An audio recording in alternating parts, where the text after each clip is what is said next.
नमस्कार, मैं निकिता जंगले विदर्भ टीवी में आपका हार्दिक स्वागत करती हूँ। आज हमारे साथ ऐसे शख्स हैं जिन्होंने समाज सेवा के क्षेत्र में बहुत महत्वपूर्ण योगदान दिया है। हमें बात कर रही हूँ शरद गोपीदास जी बागड़ी सर की। और सर, सर्वप्रथम आपका विदर्भ टीवी में बहुत बहुत स्वागत। सर, मुलाकात की ओर बढ़ते हुए मेरा पहला सवाल यही रहेगा कि एक समाज सेवक होने के नाते आप ज़िंदगी को किस नज़रिए से देखते हो? मनुष्य समाज का एक हिस्सा है।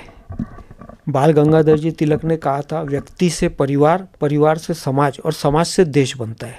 तो जब तक व्यक्ति नहीं सुधरेगा, जब तक परिवार और समाज या देश नहीं सुधर सकता। व्यक्ति को सुधरना जरूरी है। आज की तारीख में सबसे ज़्यादा जरूरी है अपना आत्मचिंतन करना हर व्यक्ति को। आज समाज में सबसे बड़ी विडंबना, उसमें मैं भी शामिल हूँ, सबसे बड़ी विडंबना समाज में ये है कि सब कुछ होने के बाद में भी हम धीरे धीरे पीछे होते जा रहे हैं। जो हम कहेंगे, धीरे धीरे हम अनीति की ओर बढ़ते जा रहे हैं। हमारे संस्कार लुप्त होते जा रहे हैं। हम सबको आत्मचिंतन करना बहुत ज़रूरी है। एक गलती जो हम सब करते हैं, इंक्लूडिंग मैं, बार बार मैं भी बोलता हूँ, मैं भी इंसान हूँ, कि मैं 100% सही हूँ, बाकी सब 100% गलत है। सुधरना मुझे नहीं है, सुधरना सामने वाले को है। जब तक हम अपना आत्मचिंतन नहीं करेंगे, जब तक हम अपनी गलतियां देखना नहीं शुरू करेंगे, तब तक हम किसी भी तरह परिवार को या समाज को या देश को नहीं सुधार सकते। सर, जो समाज सेवा की आपकी जो जर्नी रही है उसके बारे में बताइए। क्योंकि किसी ना मतलब ऐसे मोड़ पे आते हैं कि हमें क्यों ये समाज सेवा चूज़ करनी पड़ती है, इसके पीछे कुछ मोटिव होगा, कुछ प्रेरणा होगी, उसके बारे में क्या बताएं? मैं जब छोटा था तो हमारी गांधी बाग में दुकान थी कपड़े की। तो बिल्कुल आपने अच्छा हो गया, मेरे आंखों के सामने वो सीन घूम रहा है कि मैं बस से गांधी बाग जाता था। तो जब लोहा पुल के नीचे से जब बस जाती थी संतरा मार्केट में, तो लोहा पुल के नीचे हम कई गरीबों को बैठते देखते थे।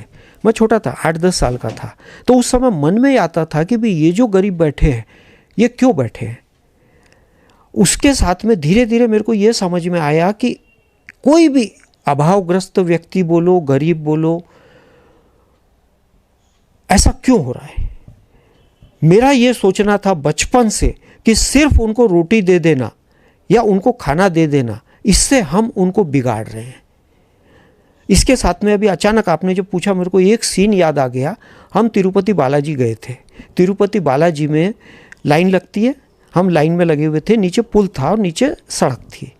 हम सब भीड़ में खड़े थे। नीचे अचानक हमने देखा एक छोटा सा बच्चा जिसके हाथ और पैर दोनों कटे हुए थे। वो 110 डिग्री टेम्परेचर में डांबर की रोड के ऊपर में बैठा था और लोग आते जाते पैसा फेंक रहे थे। ऊपर में लाइन में भी मैंने देखा कि जिसके भी जेब में आता उसको देख के मन में दया आ जाती, करुणा आ जाती। जेब में हाथ डाला, पैसा निकाला, पैसा फेंका। यहाँ तक तो ठीक है, वो लाइन लगती गई, हम आगे बढ़ते गए, लेकिन सबकी नज़र उस बच्चे की तरफ थी। तो हमने वहाँ पर ये देखा, एक आदमी आया, उस आदमी ने पास के जितने पैसे थे, रुपए थे, वो सब बटोर लिया और चला गया। अब हमारी नज़र उस आदमी की तरफ गई। तो जब हमने देखा वो आदमी अपनी औरत के साथ में वहाँ से समोसा और नाश्ता लेके खा रहा, लेकिन उसने 1 घंटे तक उस बच्चे को कुछ नहीं दिया। हम ट्रैफिक सिग्नल पे भी देखते हैं, ऐसे बच्चे आते हैं जो भीख मांगते हैं। हम उनको पैसा देके हमारी इतिश्री समझ लेते हैं। मेरा ये सोचना और मानना बचपन से रहा और अभी भी है कि पैसा देना उस समस्या का हल नहीं है। हम पैसा देकर उनकी आदतें बिगाड़ रहे हैं। दूसरा, जो हमने बार बार चाइल्ड ट्रैफिकिंग की भी बात सुनी है, ये हम उस चीज़ को बढ़ावा दे रहे हैं। उससे अच्छा है कि हम उनको योग्य बनाएं, कोशिश करें। और अगर योग्य नहीं बने तो कम से कम हम उनको पैसा देके उनको प्रोत्साहित ना करें। मेरे जीवन में कई उतार चढ़ाव आए। हर उतार चढ़ाव के अंदर में शिकायत मैंने कम किया। मैंने हर चीज़ को समय पे छोड़ दिया। मैंने हर चीज़ को भगवान पे छोड़ दिया। उसमें मुझे मेरे मम्मी का बहुत बड़ा आशीर्वाद मिला। जब मैं बहुत दुखी हो जाता था, बहुत परेशान हो जाता था, मेरी मम्मी हमेशा मेरे को एक ही चीज़ कहती थी, जो मारवाड़ी में कहती थी कि बाबू, थारे ऊपर ठाकुर जी कोई रो एहसान नहीं चाहे, ठाकुर जी थाने डायरेक्ट देवे। मतलब इसका हिंदी में ये हो गया कि भगवान तेरे पे किसी का एहसान नहीं चाहता, भगवान तेरे को डायरेक्ट देता है। यह शब्द मुझे इतनी प्रेरणा देते थे, इतनी ऊर्जा देते थे कि मैं दूसरों पे डिपेंडेंट रहना, दूसरों को शिकायतें करना, ये आदत मैंने नहीं किया। दूसरा, मेरे पिताजी मेरे को हमेशा एक उदाहरण देते थे कि महाभारत के अंदर हमने देखा अज्ञातवास में पांडव, आज अर्जुन इतना बड़ा धनुर्धानी होकर भी अर्जुन को नृत्य सिखाना पड़ा, भीम को रसोई करना पड़ा। इसके पीछे हमारे बाबूजी हमेशा एक ही कहते थे कि दुनिया की तरफ नहीं देखना, अपन ने अपने कर्म की तरफ ध्यान देना और बुरे समय के अंदर भी हम अपनी शक्ति ऊर्जा कैसा बढ़ा सके उसका हमने सतत प्रयास करते रहना चाहिए। उससे हम निगेटिव नहीं होते, हम नकारात्मक नहीं होते, हम दूसरों को शिकायतें नहीं करते, हम अपने अंदर झांक कर अपनी ऊर्जा, अपनी शक्ति को कैसा बढ़ाए इसके तरफ हम प्रयत्न कर सकते हैं। तो आज के युवा, आज के जो जनरेशन है वो तनाव में रहने के बजाय अगर अपनी हुनर, अपनी काबिलियत, अपनी शक्ति को बढ़ाने में अपनी ताकत लगा दे तो हम बहुत आगे बढ़ सकते हैं।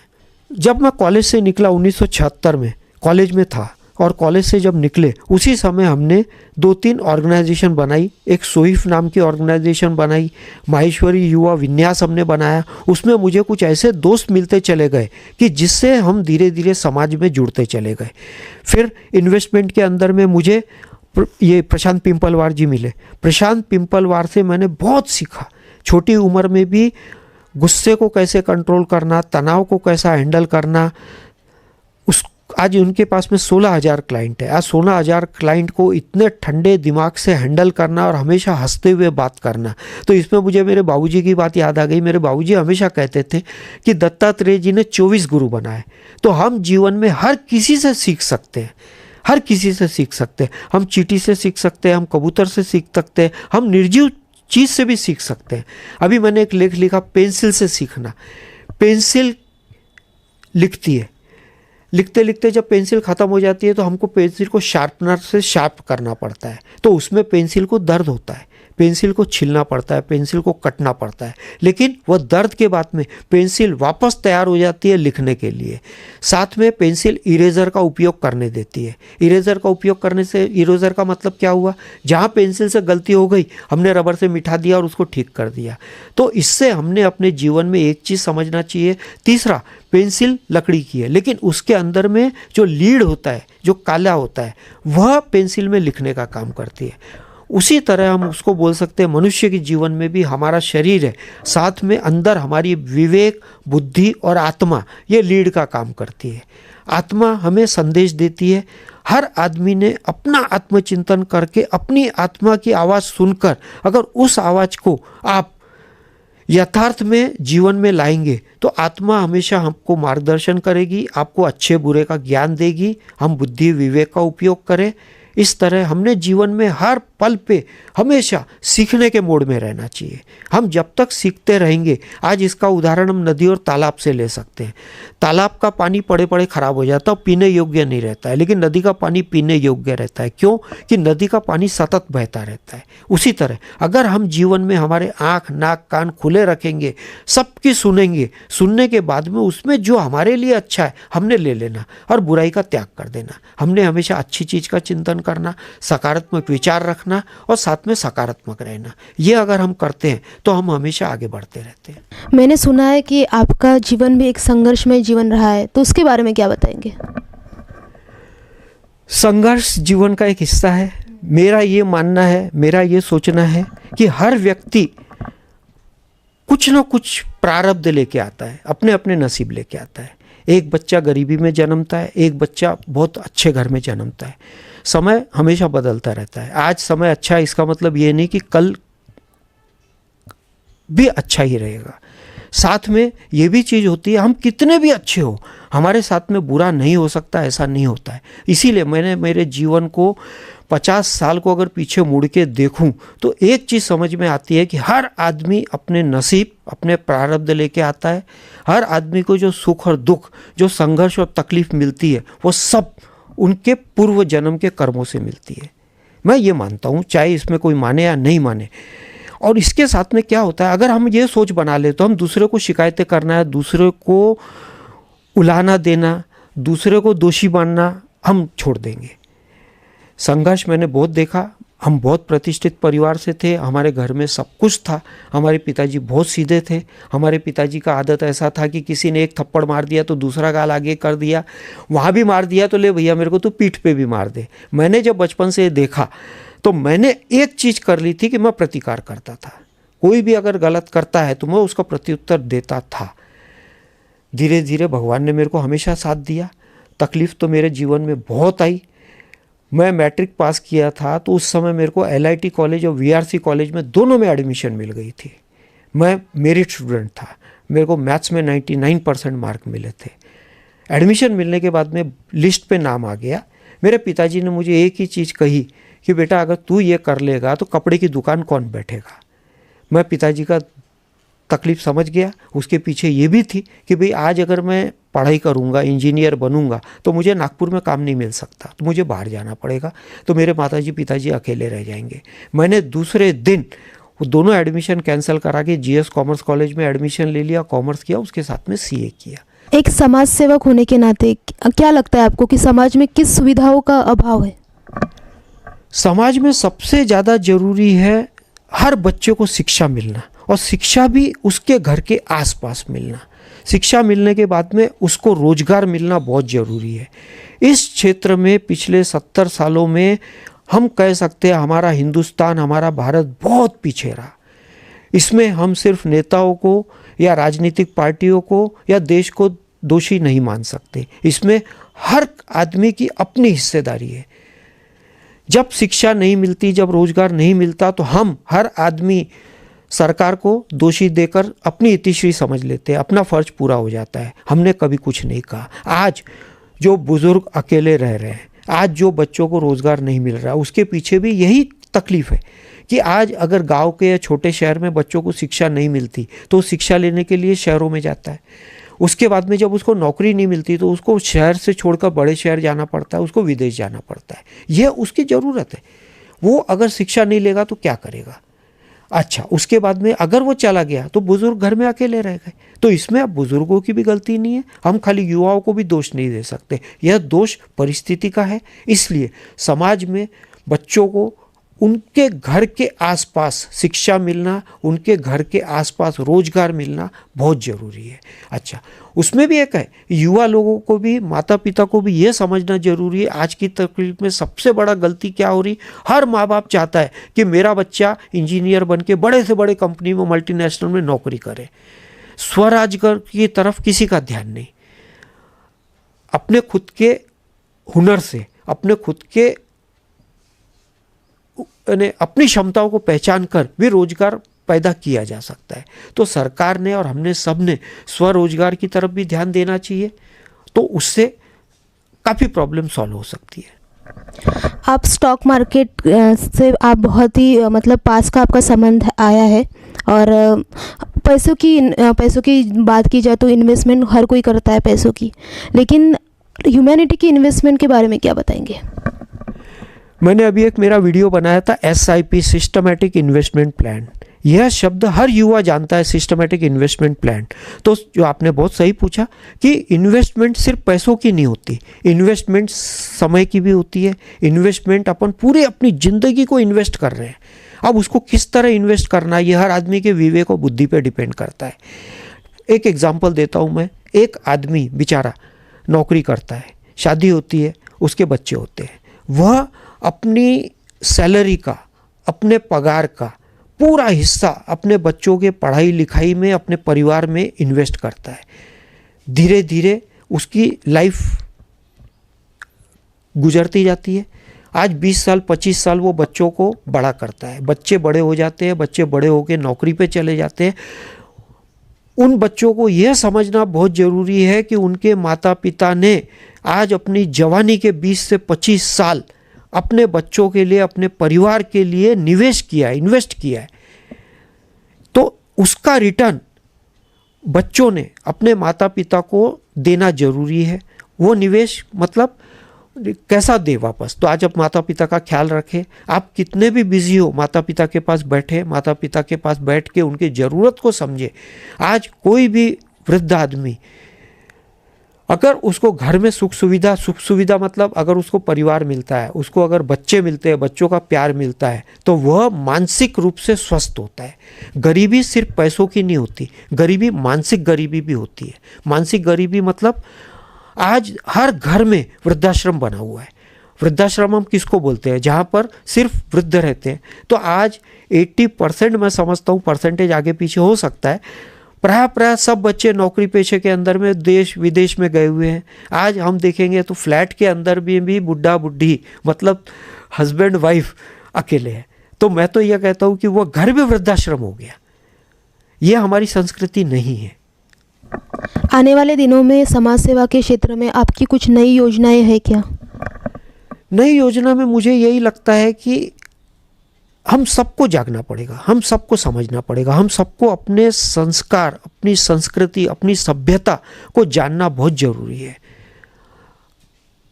आज तीनों तरफ तकलीफ है। आज बच्चों को संस्कार नहीं मिल रहे। संस्कार इसलिए नहीं मिल रहे कि संयुक्त परिवार टूट गया, एकल परिवार हो गया। अब एकल परिवार में सिर्फ हस्बैंड वाइफ दो है, बच्चा हो गया, बच्चा हो गया। अब बच्चे को न दादा दादी का प्यार है, न नाना नानी का प्यार है, न परिवार का प्यार है। पहले बच्चे संयुक्त परिवार में रहते थे, तो संयुक्त परिवार में काका काकी, दादा दादी, बुआ सब साथ में रहते थे, तो बच्चा उन सब से सीखता था। बच्चा कभी गुमसुम नहीं रहता था, बच्चे को कभी मोबाइल की ज़रूरत नहीं होती थी, बच्चे को कभी किसी चीज़ की ज़रूरत नहीं होती थी। साथ में बच्चे के अंदर में संयम आता था, बच्चे के अंदर में त्याग आता था, बच्चे के अंदर में शेयरिंग की भावना आती थी। घर में अगर भिंडी की सब्जी बन गई तो सब लोग मिलकर भिंडी खाते थे। आज ऐसा हो गया कि बच्चा अकेला है।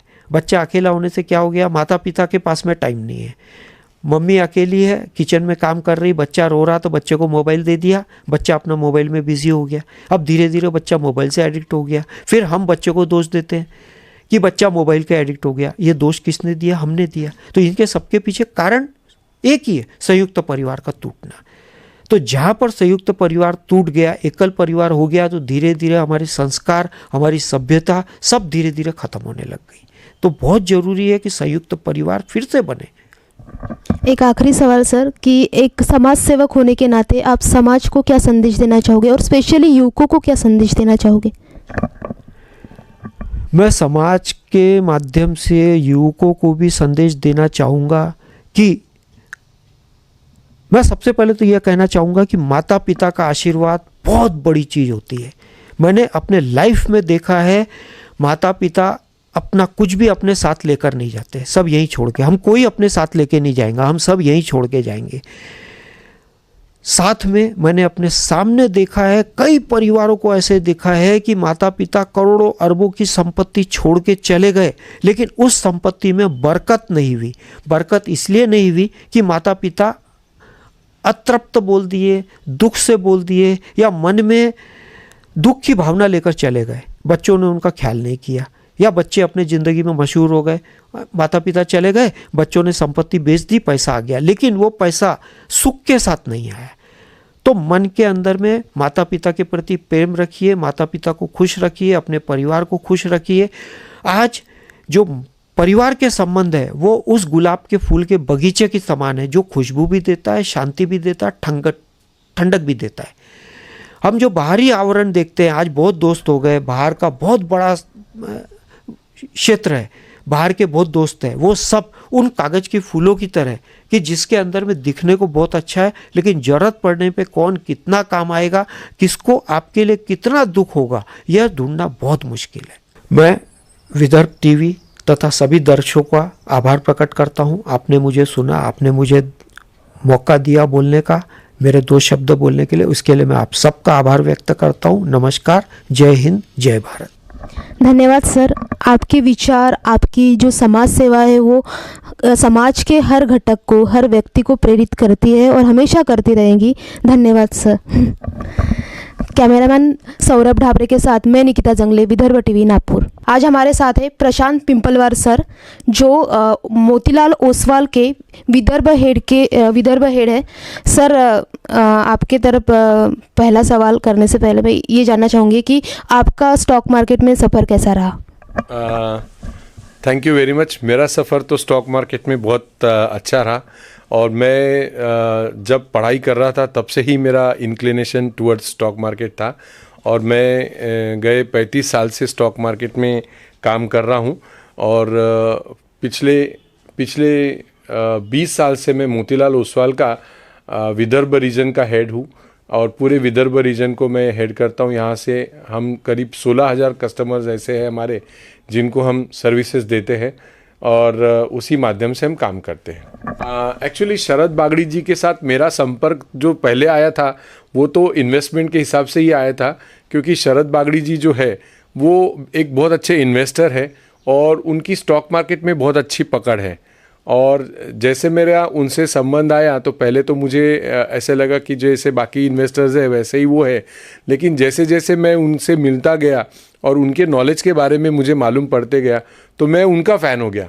और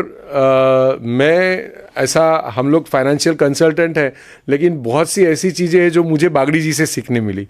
तो अगर मैं बागड़ी जी के बारे में बताऊं तो बागड़ी जी का सबसे मेन बोलो तो क्या है कि बागड़ी जी का विज़न बहुत अच्छा है। तो स्टॉक मार्केट में क्या है मैडम, 3-4 चीज़ें बहुत इंपॉर्टेंट है। एक तो आपका विज़न बहुत अच्छा होना, दूसरा स्टॉक मार्केट में आपका करेज होना कि अगर आपके पास पैसे हैं तो इन्वेस्टमेंट करने के लिए करेज होना। तो बागड़ी जी का विज़न भी अच्छा है, बागड़ी जी के पास करेज है जिसमें वो बहुत अच्छा इन्वेस्टमेंट करते हैं। और बेस्ट पार्ट क्या है, बागड़ी जी का नॉलेज इतना अच्छा होने की वजह से उनमें वो पेशेंस है। वो ये नहीं देखते कि कौन से कंपनी का भाव बढ़ रहा है, क्या हो रहा है, वो ये देखते हैं कि कौन सी कंपनी क्या परफॉर्म कर रही है। और वो परफॉर्मेंस जब अच्छा होता है क्योंकि उनका विजन अच्छा है तो ऑटोमेटिकली वो जो जिसमें इन्वेस्ट करते हैं उसमें अच्छा रिटर्न आता है। तो ऐसा मैं अभी बागड़ी जी के साथ मेरे करीब 20 साल से संबंध है, मैं उनको 20 साल से जानता हूँ और उनका स्टॉक मार्केट में इन्वेस्टमेंट सफ़र बहुत बढ़िया रहा है। अगर ऐसा मैं आपको बताना चाहूँ तो क्या है कि इन्वेस्टमेंट तो सभी करते हैं और सबको रिटर्न की एक्सपेक्टेशन भी रहते हैं, लेकिन बागड़ी जी नेचर वाइज एक जिंदा दिल आदमी है कि सिर्फ मैं पैसे कमा रहा हूँ ऐसा उनका कभी इंटेंशन नहीं रहता है। वो अपना नॉलेज हमेशा सबके साथ शेयर करते हैं और जो भी वो रिसर्च करते हैं वो हमारे ग्रुप के माध्यम से बोलो या जो भी नए इन्वेस्टर्स हैं, जो नया अभी आज की जो जनरेशन है वो जनरेशन को भी वो पढ़ाते हैं कि आपने आने वाले दिनों में कैसा इन्वेस्टमेंट करना चाहिए और इन्वेस्टमेंट का महत्व क्या है वो बहुत अच्छी तरह से बताते भी है। उनके काफ़ी सारे आर्टिकल भी आए हैं स्टॉक मार्केट के ऊपर में, म्यूचुअल फंड के SIP के ऊपर में, और जो इन्वेस्टमेंट एनालिसिस जो है उनका वो बहुत बहुत ज़ोरदार है कि मतलब उनका विजनरी है कि उनको समझ में आता है कि अभी यहाँ से कौन सा सेक्टर चलेगा, कंस्ट्रक्शन में बूम आएगी या IT में बूम आएगी या फार्मा में आएगी।